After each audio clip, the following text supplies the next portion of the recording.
John's Box and to another edition of English Just For You, the first edition of this new year 2024.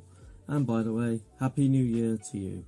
Yes, English Just For You is a monthly series of programs or videos where we look at 10 English language mistakes, analyze this mistake, and of course we put them right. So here goes for the first sentence.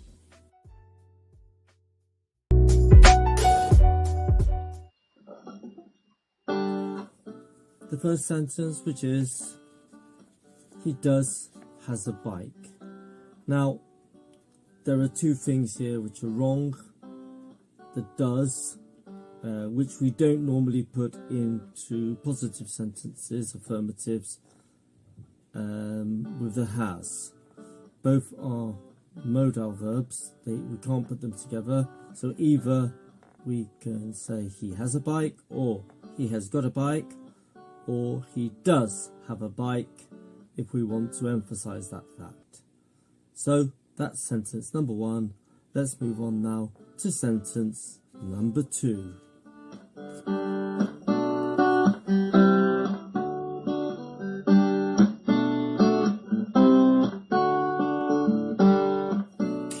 Excuse me. Sentence number two, which is a question this time. What means this word? Now, normally in the question, if we know the subject, in this case this word, we need to include an auxiliary verb. In this case it's the basic general question tense.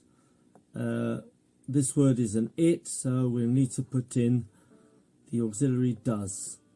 And we need to put after the auxiliary the subject, which is this word, and the final word in the question is the infinitive.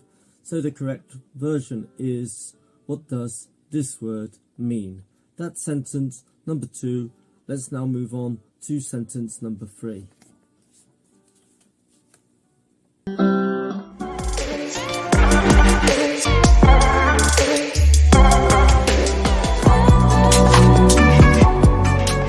Sentence number three is another question. What you are doing tomorrow? So asking about one's plans for the future. What we don't see in this sentence is an inversion of the subject and the verb in the verb to be. Therefore, we need to switch you and are. And the correct version of this sentence is, what are you doing tomorrow? That is sentence number three. We'll move on to sentence number four.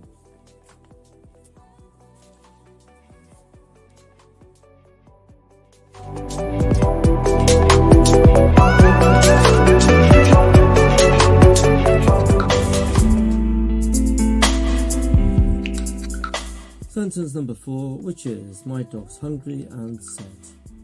Now, if we were to say this sentence, we might not catch the mispronunciation in the word sad.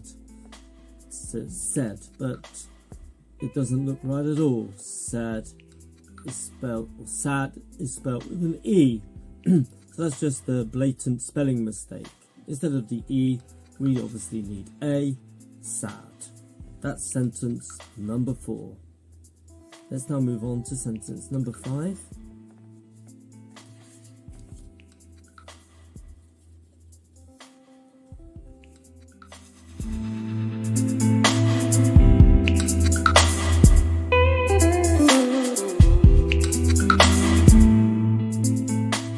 Sentence number five, which is, I didn't told him. This is a negative sentence. If we're going to use the auxiliary did in the past or do in the past, with the did auxiliary we need an infinitive of the verb, so not told but tell. The correct version of the sentence is, I didn't tell him. That's sentence number five. We've reached the halfway point. Soon we'll move on. In a moment we'll move on to sentence number six.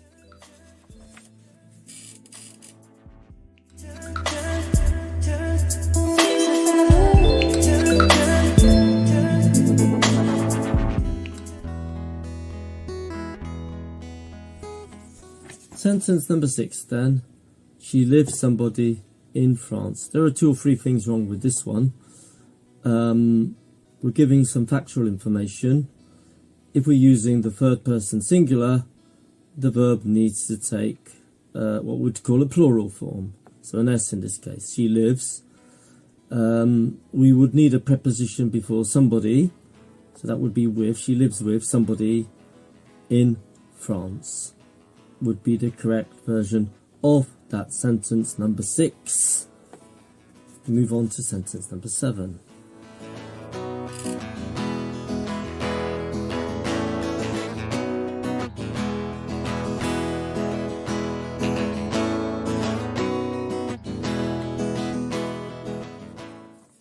Sentence number 7, which is he playing football yesterday afternoon. Now, in this case, there is one word missing, something that was happening over a longer period in the past. We need to add the past form of the verb to be, because we've got an ing form. He was playing football yesterday afternoon is the correct version of that sentence number 7. We'll now move on to sentence number 8.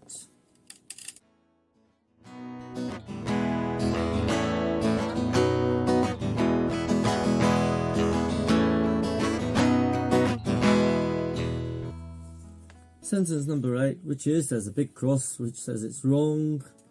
It's an imperative.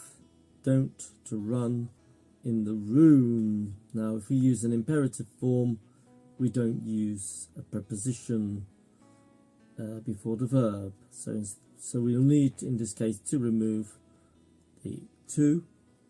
And then the correct version is don't run in the room. That's sentence number 8. We'll now move on to sentence number 9.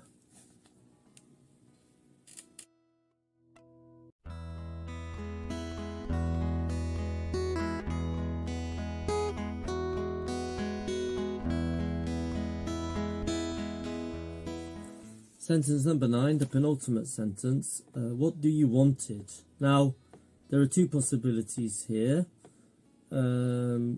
Is it a question in the past? In which case, what did you want? Did plus infinitive, as we've had just a few minutes ago. Or we'll leave it as a present question. What do you want? In this case, not what do you wanted. What do you want? Want is a state verb and will not take an ing form as well. So that's the penultimate sentence number 9. What do you want? We'll now move on to the final question.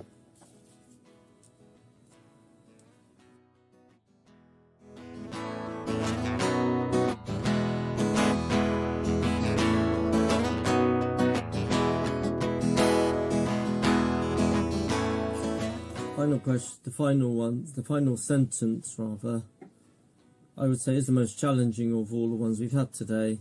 Here we're checking information. It's what we call a tag question. It says his name's Peter, yes?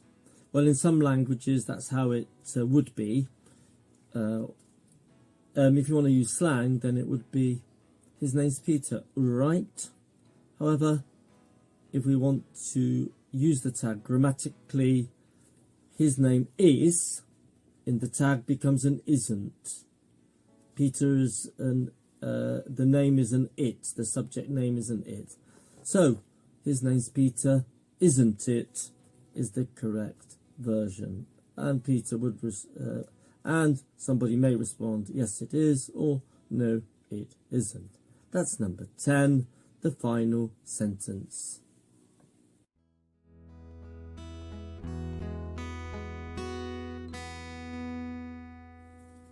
That's it for another edition of English Just For You.